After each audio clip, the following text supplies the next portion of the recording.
Welcome back, and today we are in Proverbs chapter 20, verse 1. Verse 1 says, "Wine is a mocker, strong drink is a brawler, and whoever is led astray by it is not wise." So we all know that alcohol, it leads to trouble. It doesn't always lead to trouble, but it often leads to trouble. And you have a little bit of drink, and you might get into an argument. You have a bit more drink, that argument might turn to fisticuffs.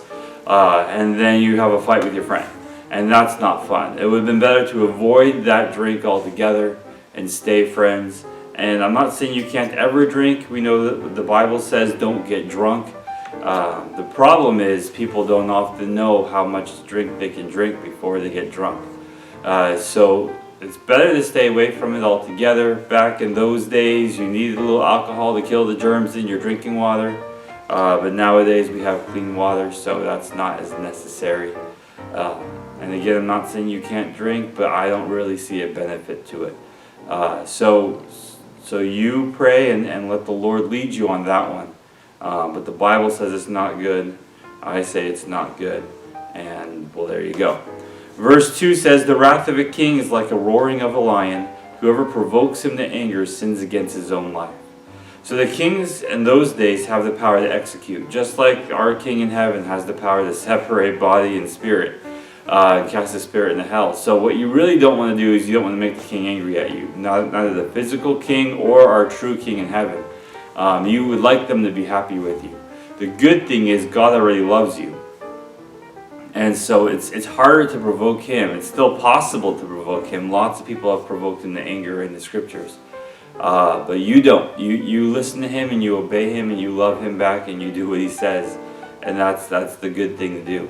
And it says if you do provoke the king, you're really sinning against yourself. You're really setting yourself up for doom. So don't do that. Verse 3 says, "It is honorable for a man to stop striving, since any fool can start a quarrel." It's easy to start a fight. It's hard to stop a fight. So when people start talking, and anyone can say something irritating, they get a rise out of the other person, get a reaction, and we see arguments going. We see these on Facebook, we see these in person, we see people yelling at each other and doing things around town because fools like to start fights. But it takes a real wise person to say no and to make a friend out of your foe. So that's really the best way to go about it, is use the wisdom and the love of the Lord to help this other person understand that you love them even if you disagree with them. And instead of fighting, you guys can be friends instead. Verse 4 says, "The lazy man will not plow because of winter. He will beg during harvest and have nothing." So when it's time to work, he'll say it's too cold to work or it's too hot to work, and he won't work. But then when it's time to harvest, he won't have anything to harvest. And so because he didn't work then, he can't work when it's good.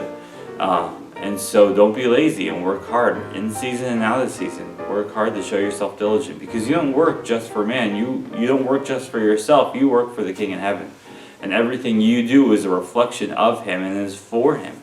So he's kind of like your boss and your customer, because he really is the one that asks you to work for your own benefit, and he receives the blessings from our hard work and devotion, and it's a good thing for him to receive that as worship, and it's a good thing for us to give it as worship. It helps our own souls to be able to work hard for the Lord and to give him that praise. Verse 5 says, "Counsel in the heart of a man is like deep water, but a man of understanding will draw it out." The right thing to do is hard to find. It's down deep.